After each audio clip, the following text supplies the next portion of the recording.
من الموعد الثقافي، والبداية بالحدث الأدبي الذي تستعد الجزائر لاحتضانه في 26 أكتوبر. الصالون الدولي للكتاب يطرح موضوع المقروئية على طاولة نقاش كل طبع، لكن هذه المرة دفعنا الفضول لمعرفة ما هي نوعية الكتب التي يطالعها الفنانون. سارة بالحور زارت عددا منهم وأعدت التقرير التالي.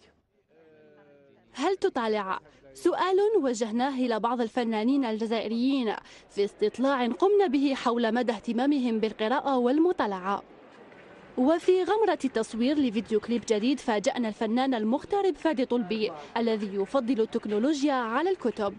نقرا مش كثير، لا صراحة، في ظل التكنولوجيا اللي صايرة والموبايلات والإنترنت شوية ابتعدنا عن القراءة. أما مطربة الأعراس حسب عمروش وبخرجتها المعهودة، التلفزيون يتربع على عرش المشاهدة لا المطالعة. لا، زمان كنت صغيرة صح، دوكا لا، مي أنا إنسانة جادور لا تلفزيون، بصح كتابات ما عنديش الخاطر، سي بون، قلت كي نكبروا نعياو.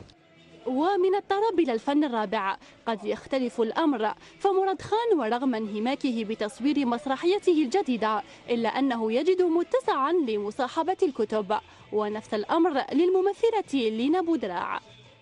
Beaucoup plus نقرا باولو كويلو.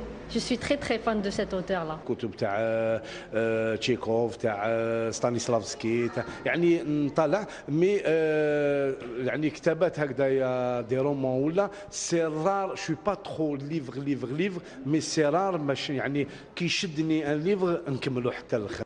هي أصداء رصدناها أياما قليلة قبيل انطلاق فعاليات صالون الجزائر الدولي للكتاب الذي سيكون قبلة لكل عشاق الكتاب.